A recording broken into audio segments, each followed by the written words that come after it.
2019 წლის ერთიანი ეროვნული გამოცდები ფიზიკაში ამოცანა ნომერი 9. ნახატზე მოცემულია გამტარში გამავალი დენის ძალის ძაბოზე დამოკიდებულების გრაფიკი. მოცემული გვაქვს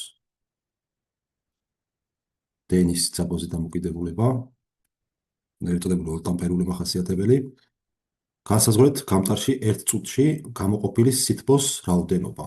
მოცემული გვაქვს T, რომელიც ტოლი არის 1 წუთის. ეს კი სიერთეულებში თუ გადავწერთ, ტოლი იქნება 60 წამის. და გვიკითხებიან 1 წუთში გამოყოფილი სითბოს რაოდენობას, როდესაც მასში დენის ძალა 2 ამპერია. 2 ამპერი არის დენის ძალა, 2 ამპერი.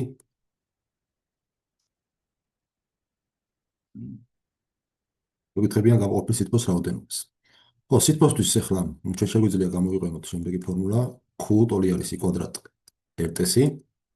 და ახლა როგორც ხედავთ, აი აქ განსასაზღვრი გვაქვს I ვიცით, T ვიცით და ჩვენი მიზანია გავიგოთ რის ტოლი არის R. რა შეგვეხმარება მოცემული გრაფიკი. და ამისთვის მოდით გამოვიყენოთ ომის კანონი.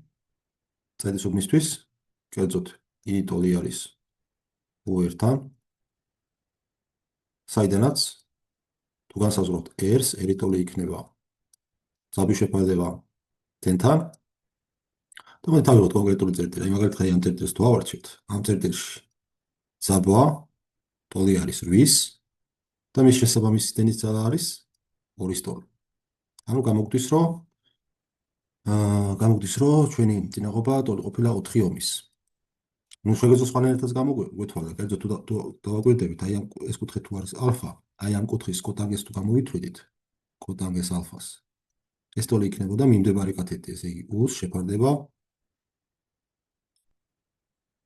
I-თან. მოპირდაპირე კათეტთან. ეს კიდე იგივე R არის და ცხადია ესეც იგივე ტოლობას მივიღებდით 4 ომს. შესაბამისად, Q-სთვის რა გამოგვივა? I დენის ძალა არის 2, 2-ის კვადრატი იქნება 4, გამრავლებული წინაღობაზე, რომელიც 4 ომი გამოგვივიდა და გამრავლებული 60-ზე. ეს კი ტოლი არის 960 ჯოულის. ანუ საბოლოოდ რო დავწეროთ, Q ტოლი ყოფილა 960 ჯოულის. პასუხი A.